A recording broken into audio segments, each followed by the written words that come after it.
مسلک کے اعلیٰ حضرت السلام علیکم ورحمۃ اللہ وبرکاتہ.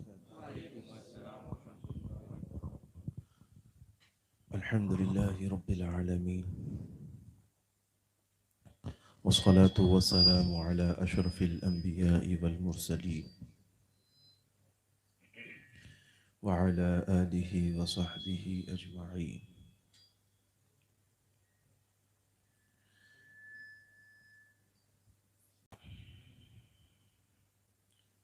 إن الله وملائكته يصلون على النبي يا أيها الذين آمنوا صلوا عليه وسلموا تسليما. اللهم صل على سيدنا ونبينا وشفيعنا وحبيبنا ومولانا محمد وعلى آله وأصحابه وبارك وسلم صلاة وسلاما عليك يا رسول الله وعلى آلك وأصحابك يا خير خلق الله. عزیزان گرامی، یہ سی ٹی کیوں مار رہا ہے؟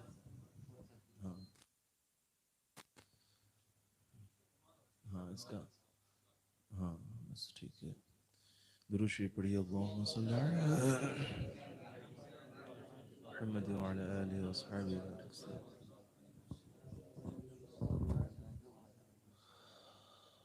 اللہ تبارک و تعالی قرآن پاک میں ارشاد فرماتا ہے: یا ایہا الذین استعینوا بالصبر والصلاۃ ان اللہ مع الصابرین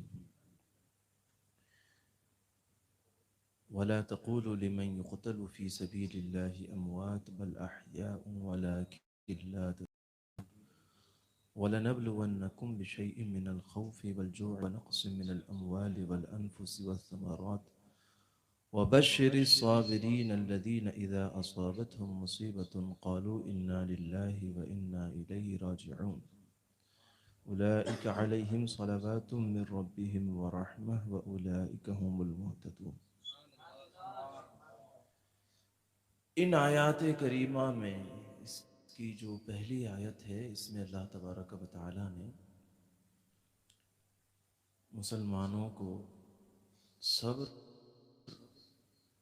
اور نماز دو چیزوں سے مدد حاصل کرنے کی مدد چاہنے کی تاکید فرمائی کہ اے ایمان والو، صبر اور نماز سے مدد طلب کرو. صبر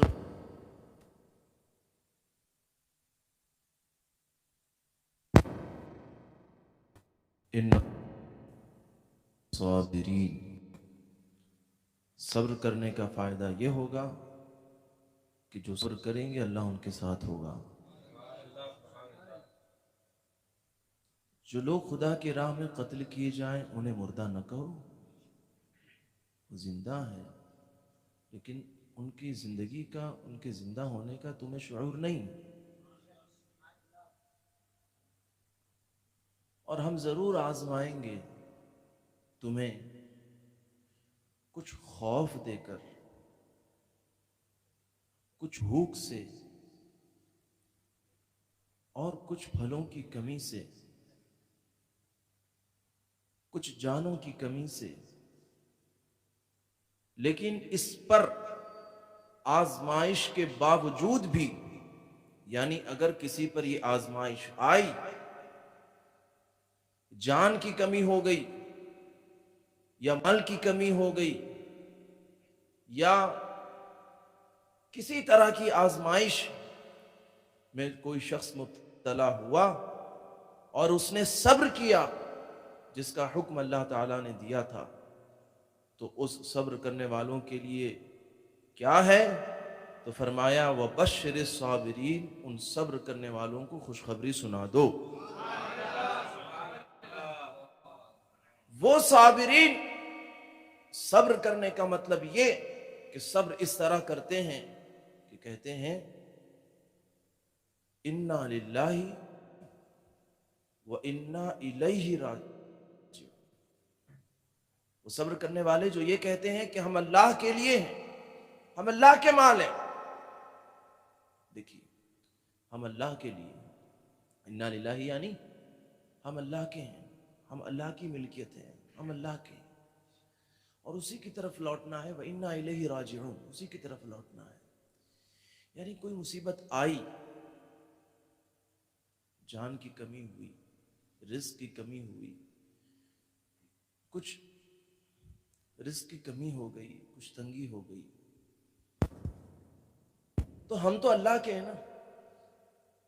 مثال کے طور پر ایک آزمائش کی ایک مثال دوں.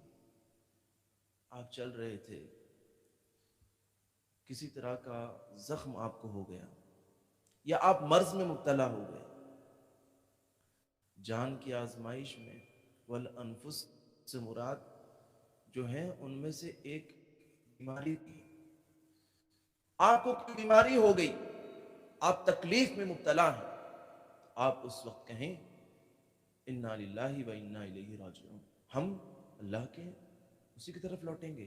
یہ جو ہم کو تکلیف ہو رہی ہے تو ہم تو اللہ کی ملکیت ہے نا. یہ جان جو ہماری ہے، یہ جان، یہ جسم، سب کچھ اللہ ہی کا ہے، اور اللہ ہی کی طرف لوٹنا ہے. تو یہ جو تکلیف ہو رہی ہے، یہ مصیبت ہے، تو اس میں ہمارا کیا ہے؟ اللہ اس کا مالک ہے. مالک اپنی ملکیت میں کچھ بھی کرے. مالک اپنی ملکیت میں جس چیز کا مالک ہے کچھ بھی کرے. یہ میرا موبائل ہے، میں اس کو رکھوں چاہے پھینک دوں ڈسٹ بن میں. کوئی مجھ سے یہ نہیں کہے گا کہ آپ نے کیوں پھینک دیے. میں کہوں گا کہ تیرا کیا جاتا ہے، میری چیزیں میں نے پھینک دیا. ٹھیک ہے؟ تو مالک اپنی ملکیت میں کچھ بھی کر سکتا ہے. تو یہ جو تکلیف ہوئی، یہ جو مصیبت آئی، تو کیا ہم اللہ ہی کے ہیں نا، اور اسی کی طرف لوٹنا ہے. یہ کہہ کر یا یہ سوچ کر آدمی صبر کرے. ٹھیک ہے؟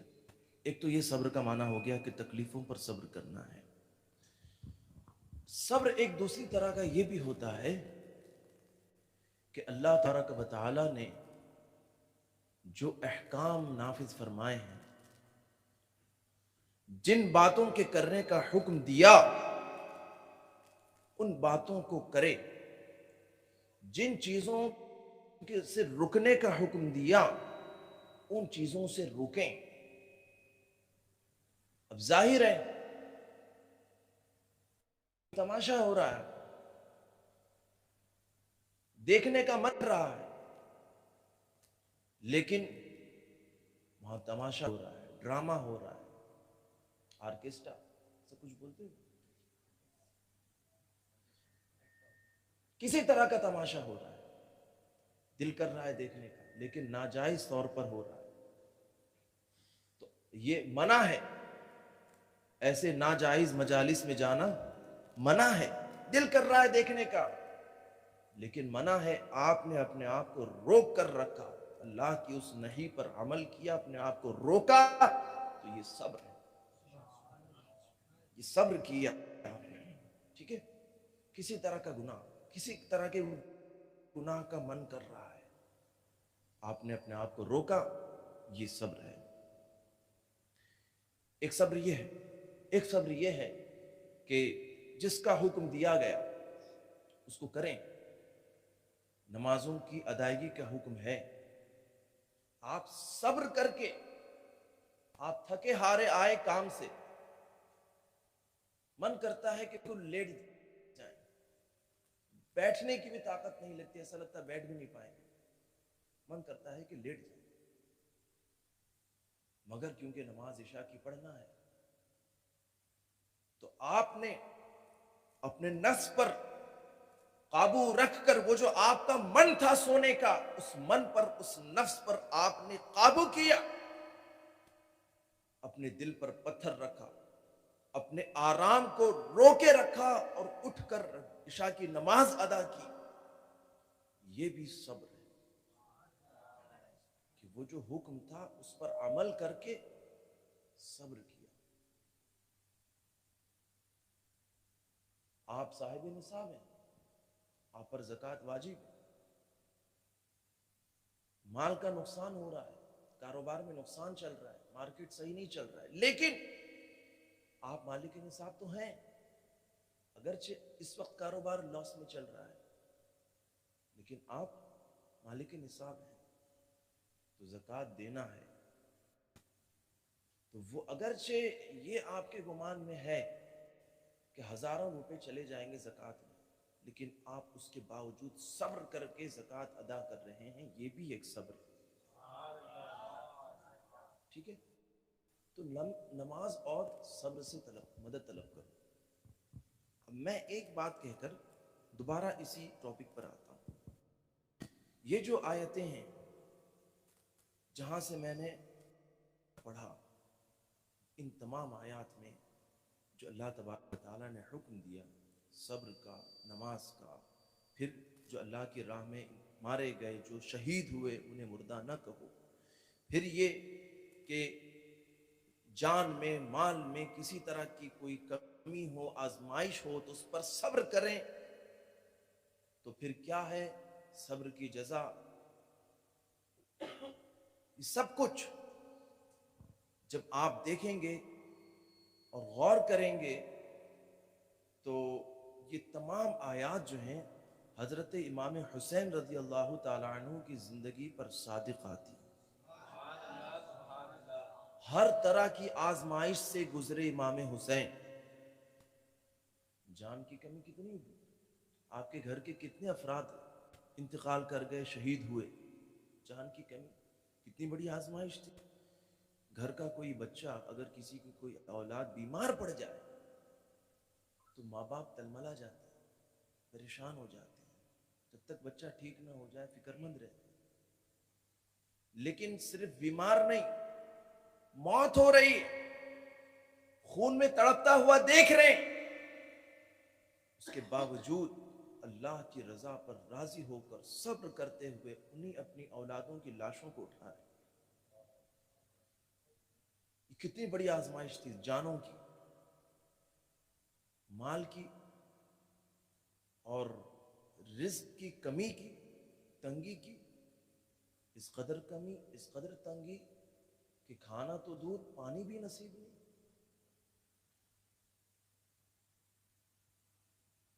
خواتین جو اہل بیت کی تھی وہ دودھ پیتے بچوں کو دودھ پلانا چاہتی مگر نہیں پلا سکتی.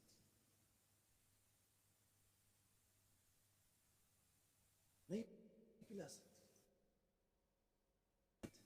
انہیں دودھ نہیں مل رہا تھا. ایک ایک قطرے کے لیے بچے بھوک سے نڈھال تھے، پیاس سے نڈھال تھے. اس کے باوجود امام حسین نے ویسے عالم میں بھی خود بھی صبر کیا اور اپنے اہل بیت کو بھی صبر کا حکم دیا. تو صبر کا حکم دیا تو یہ اس کا فائدہ ہوا کہ صبر تو کیا، تمام آزمائشوں سے تو گزرے، اپنی جان دیا، اپنے گھر والوں کی جان دی، اللہ کی راہ میں سب کچھ قربان کیا. تو یہ فائدہ ہوا کہ اللہ تبارک و تعالی نے ان کے نانا جان کی امت اور شریعت کو ہمیشہ کے لیے بچا دیا. امام حسین اگر جان قربان نہ کرتے تو آج ہم مسلمان نہ ہوتے. میں کربلا کا ایک مقصد آپ کو بتا دوں کہ یہ جنگ ہوئی کیوں تھی. جنگ اس لیے تھی کہ یزید نا طور پر تختہ حکمرانی پر بیٹھ گیا حضرت امیر معاویہ کے بعد، ناجائز طور پر بیٹھ گیا تخت پر، اور وہ چاہتا تھا کہ جتنے بھی مسلمان عام ہوں یا خاص، تابعی ہوں یا صحابی، حضور کے گھر والے ہوں یا کوئی اور، سب میرے ہاتھ پر بیعت کر لیں، سب مجھے امیر المؤمنین مانیں. مگر صحابہ، اہل بیت، وہ یہ جانتے تھے کہ یہ تو بدترین قسم کا پاپی اور بدکار انسان ہے. اگر یہ امیر المومنین بن گیا اور اس کے ہاتھ میں ہم نے اپنا ہاتھ دے کر بیعت کر لی، تو اب جو اس کا حکم ہوگا، کیونکہ امیر المومنین بنتا، اس کا جو حکم ہوتا وہی نافذ مانا جاتا، وہی شریعت مانی جاتی۔ جو بندہ شراب کا عادی ہو وہ خود بھی شراب پیے گا، دوسروں کو بھی پینے دے گا۔ جو بدکار ہو دوسروں کو بھی بدکاری کی اجازت دے گا۔ تو وہ جو زانی تھا، بدکار تھا، شرابی تھا، وہ تمام یہ جو نواحی ہیں، یہ جو حرام چیزیں ہیں، ان سب کو جائز کر دیتا۔ شریعت میں جو حرام چیزیں ہیں ان کو وہ جائز کر دیتا، حلال کر دیتا۔ تو بتائیے شریعت باقی رہ جاتی؟ اسلام اپنی اصل پر باقی رہ جاتا؟ نہیں رہ جاتا۔ پورا یہ جو نظام اسلام ہے یہ بگڑ کر رہ جاتا، پورا نظام اسلام بگڑ جاتا۔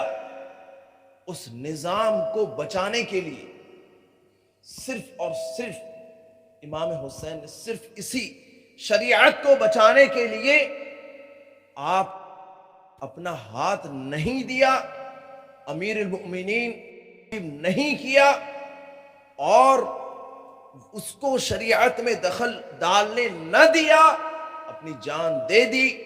تو یہ ہوا اس کا یہ فائدہ کہ اس کا مقصد پورا نہیں ہوا۔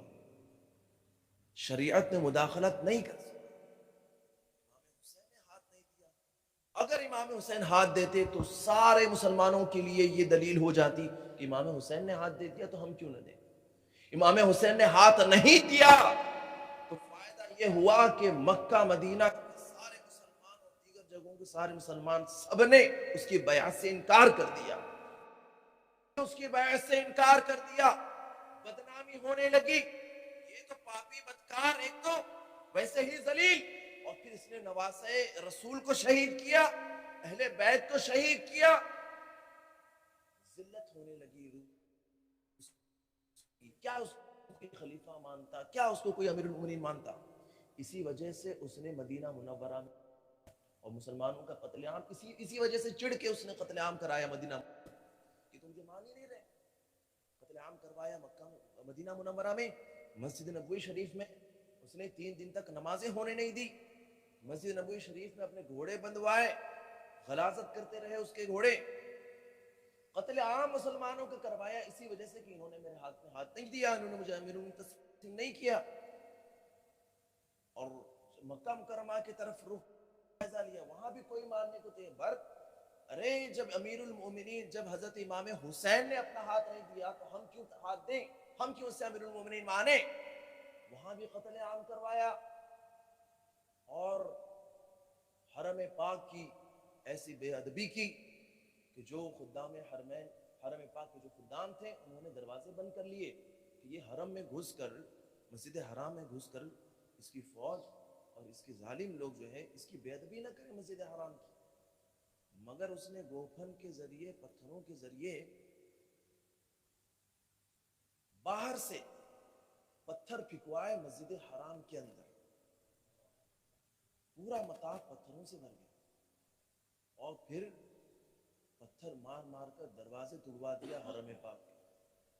دروازے توڑ کر اس کی ظالم فوج اندر داخل ہوئی۔ وہاں جو مسلمان تھے اندر مسجد حرام میں، سب کا قتل عام کیا حرم کے اندر۔ اور اتنی چڑ کہ نام کا مسلمان، مگر کعبے شریف کے غلاف کو اس نے آگ لگا دیا۔ بتائیے ایسا شخص مسلمان ہو سکتا ہے؟ ہم کیسے ہی تسلیم کر لیں؟ تو اس نے یہ جو کچھ ظلم کروایا اسی وجہ سے کہ امیر المؤمنین کسی نے تسلیم نہیں کیا۔ مقصد جو اس کا تھا وہ پورا نہیں ہوا۔ امام حسین کا جو مقصد تھا وہ زندہ رہا، زندہ رہ کر بھی وہ اپنے مقصد میں کامیاب نہیں ہوا۔ امام حسین نے سر کٹا کر بھی امام حسین کامیاب ہو گئے۔ مگر امام حسین کی یہ جو قربانی تھی یہ کس لیے تھی؟ میں نے کیا بتایا؟ شریعت کے لیے، شریعت کو بچانے کے لیے، دین کو بچانے کے لیے، تاکہ دین میں کسی طرح کی گڑبڑی نہ ہو۔ دین کو بچایا امام حسین نے، جانیں اس لیے قربان کی تاکہ دین بچ جائے۔ ٹھیک ہے؟ ہم امام حسین کے ماننے والے ہیں، ٹھیک ہے؟ ہم امام حسین کو مانتے ہیں اور ان کی یاد مناتے ہیں۔ تو انہوں نے دین بچایا اور انہوں نے یہ پیغام دیا کہ دین بچانے کے لیے تم بھی ہمہ وقت تیار رہو، جس طرح سے بھی دین بچانے کی ضرورت پڑے تم دین کو بچاؤ، جان قربان کرنے کی ضرورت پڑے تب بھی قربان کرو، مگر دین بچاؤ۔ آج دین بچ چکا ہے، آج دین بچا ہوا ہے اور پورے عالم میں پھیلا ہوا ہے۔ اس کے جو اصول ہیں، جو مسائل ہیں، جو عقائد ہیں، اصول و فرع سب محفوظ ہے الحمدللہ، مگر اس کے باوجود ہم اپنے دین کو ایک طرح سے ضائع کر رہے ہیں۔ اب ہمیں ضرورت ہے اپنے دین بچانے کی، اپنا دین بچانے کی۔ کیسے؟ میں آپ کو بتاؤں۔ دین امام حسین نے بچایا جان لٹا کر۔ آج آپ دیکھیں، کہیں اور نہیں، صرف ممبئی کا جائزہ لیجیے، درجنوں مسجدیں تھی سنیوں کی، وہابیوں کے ہاتھ میں چلی گئی۔ کیوں؟ اس لیے کہ ایمان والے جو سنی تھے، صحیح العقیدہ سنی، انہوں نے وہاں نماز کی پابندی نہیں کی۔ بد مذہب گھستے رہے، نمازوں میں کثرت بد مذہبوں کی، کمیٹی میں بد مذہب گھس رہے ہیں، سنیوں کو فکر ہی نہیں ہے۔ کوئی ممبر مر گیا، کسی کا انتقال ہو گیا، کسی سنی ممبر کا، سنی کو فکر ہی نہیں ہے کہ اب اس کا انتقال ہو گیا تو اب ہمیں آگے بڑھ کر یہ ذمہ داری لینی چاہیے مسجد کی۔ ہوا کیا؟ اس خالی جگہ میں وہاں بھی گھس گئے۔ اسی طرح وہاں بھی گھستے گئے اور اپنا وہابی امام لے آئے اور پوری مسجد وہابیوں کے ہاتھ میں گئی۔ بتائیے دین کا نقصان ہوا کہ نہیں؟ ہم دین کی اس مسجد کو بچا سکتے تھے، اپنی دین، اپنی شریعت اور اپنے مذہب کی اس مسجد کو بچا سکتے تھے، ہم نے نہیں بچایا۔ کیسے نہیں بچایا؟ نماز چھوڑ کر، جماعت چھوڑ کر۔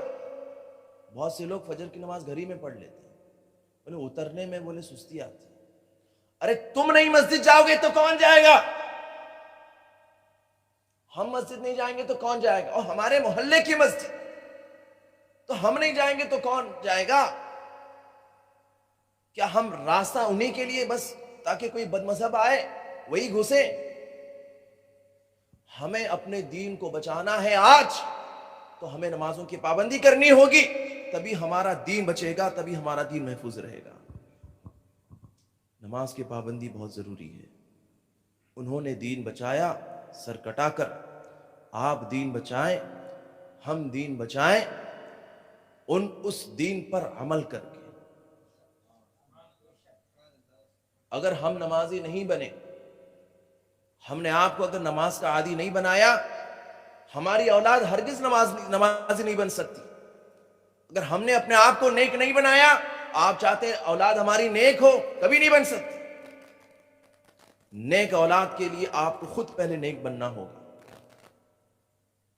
آپ اس کو کتنے ہی مدرسے میں بھیجا کریں، وہ ماں باپ کو بے نمازی دیکھے گا، وہ کبھی نماز کا پابند نہیں ہو سکتا۔ ضروری ہے کہ گھر کا ماحول دیندار ہو، نمازوں کا ماحول گھر میں ہو، یہ ضروری ہے۔ نماز پڑھنے سے مطلب نہیں، جمعہ جاتے ہیں یا وہ بھی نہیں، تو دین سے دور ہوئے یا نہیں، دین سے دور ہوئے تو وہ جو دین نمازوں سے دور، مسجدوں سے جو دور ہوتے ہیں، کے شکار ہوتے ہیں، اور بد مذہبی ہی نہیں بلکہ کفر کا بھی شکار ہوتے ہیں، کافر بھی ہو جاتے ہیں۔ آج کل دوستی یاری میں کافر ہندو جو ہے وہ دوسرے مسلمان کو بھی جو ہے وہ لے جاتا ہے اپنے دیوالی میں، اپنے پروگرام میں، اپنے ہولی میں، اس کو پتہ ہی نہیں ہے کہ جانا صحیح ہے یا نہیں۔ ہولی میں جا رہا ہے، وہ بھی رنگ کھیل رہا ہے، کیوں؟ اس لیے کہ وہ مسجد سے دور رہا، نمازوں سے۔ اگر نماز کا پابند ہوتا مسجد جاتا، دین سے قریب ہوتا، دین سے قریب ہوتا تو اپنا ایمان بچا سکتا تھا۔ وہی بچے کو جب آپ نے دین سے دور رکھا، نمازی نہیں بنایا، مسجد کا جب نمازی نہیں بنا تو ایک وقت وہ آیا کہ وہ کافروں کے دلدل میں چلا گیا۔ تو ایمان بچانا ہے، دین بچانا ہے، نمازوں کی پابندی کیجیے۔ خود اپنے آپ کو نماز کا عادی بنائیے، اپنے گھر والوں کو نماز کا عادی بنائیے، اور جس طرح سے بھی آپ کی نماز چھوٹی ہے، آپ بتائیے کس وجہ سے آپ کی نماز چھوٹتی ہے، کیا سچویشن ہے۔ یہ میں ہر جگہ بولتا ہوں، آپ مجھے بتائیے، کسی عالم دین کو بتائیے، آپ کو سولوشن بتائیں گے کہ اس وجہ سے اگر آپ کی نماز چھوٹتی ہے تو آپ اس طرح سے پڑھ سکتے ہیں۔ مگر بات یہ ہے کہ وقت ہونے کے باوجود، کر سکنے کے باوجود ہم نماز نہیں پڑھتے۔ ہماری کوتاہیوں کی وجہ سے آج جو ہے وہ دین کو نقصان پہنچ رہا ہے۔ تو دین کو بچانا ہم سب کی ذمہ داری ہے، اور دین بچانا ہے تو احکام شرع پر عمل کیجئے۔ نماز کا عادی خود بنے، اپنے گھر والوں کو بنائے، اپنے بچوں کو بنائے، ان کی تربیت کیجئے، اور زکوٰۃ کے بارے میں فکر رکھیے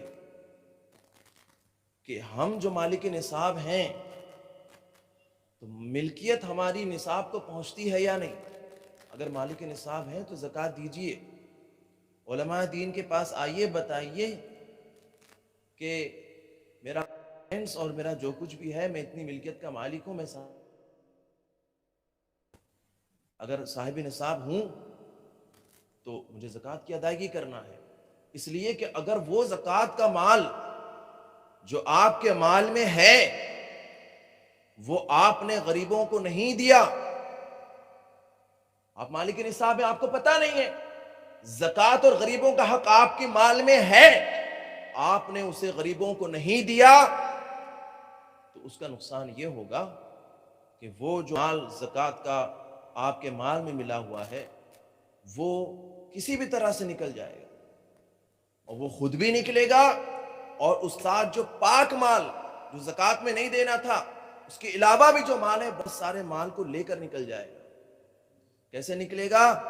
نکلتے ہوئے دیکھتے ہیں ہم، کسی کے گھر میں کوئی بیمار، لاکھوں روپے، کروڑوں روپے خرچ ہو گئے، کسی کے گھر میں آگ لگ گئی، تو وہ لاکھوں زکوٰۃ دیتا، بچ جاتا مال۔ زکوٰۃ اور صدقہ، سرکار نے فرمایا صدقہ جو ہے وہ بری مصیبتوں اور بلاؤں سے حفاظت کرتا ہے۔ جب اس حفاظت کرنے والے کو آپ نے ادا نہیں کیا، اندر ہی رکھا ہوا ہے، تو وہ نکلے گا، کسی بھی طرح سے نکل ہی جائے گا، آپ اس کو نہیں روک سکتے۔ اس سے پہلے کہ وہ نقصان کر کے نکلے، آپ اس کو ادا کریے۔ تو احکام شرع کا اپنے آپ کو پابند بنائیے، اور یہ جتنی منقبتیں اور جتنی نعتیں ہم نے سماعت کی ہیں، تو یاد رکھیے سرکار دو عالم صلی اللہ تعالی علیہ وسلم جن کے ہم امتی ہیں، اتنی نمازیں پڑھتے تھے، راتوں میں اٹھ کر کہ پیروں میں سرکار کے چھالے آ جاتے تھے۔ سرکار غوث اعظم رات بھر نماز پڑھتے تھے، سب جانتے ہیں کہ 40 سال تک عشاء کے وضو سے فجر کی نماز پڑھی۔ غریب نواز جنگلوں میں جا عبادت کیا کرتے تھے، اور حضرت حسین جانتے ہیں، امام زین العابدین رضی اللہ تعالیٰ عنہ جو امام حسین کے صاحبزادے ہیں، فرماتے ہیں میرے ابا امام حسین ہر رات 1000 رکعتیں ادا کرتے تھے، ہر رات 1000 نفل نمازیں ادا کرتے۔ تو نوافل کی یہ کثرت تھی، نوافل اتنے پڑھتے تو پھر فرائض کا تو کیا پوچھنا۔ تو ہم ماننے والے ہیں. اور پھر حضور تاج الشریعہ، تاج الشریعہ جانتے ہیں آپ؟ ہم تو ہم نے ان کی زندگی کا کچھ لمحہ ہم نے ان کے ملاحظہ کیے، چند لمحے دیکھ سکے، مگر میں نے جتنا دیکھا اور جس طرح سے بھی سبق حاصل کرنے کی کوشش کی، اس میں سے ایک یہ تھا کہ حضور تاج الشریعہ ہمیشہ کچھ دیر سے، تھوڑی دیر سے اپنے ساتھ والوں سے پوچھتے تھے بتاؤ نماز کا وقت ہوا یا نہیں، عصر کا وقت چل رہا ہے، بتاؤ مغرب کا وقت ہوا یا نہیں. کہیں سفر میں ہوتے تو یہ معلوم ہوتا کہ کسی نماز کا وقت شروع ہو گیا ہے تو کہتے تھے رکو ابھی نماز پڑھیں گے. حضور وہاں پہنچنے تک عصر کا وقت باقی رہے گا تو کہتے تھے نہیں ابھی پڑھنا ہے.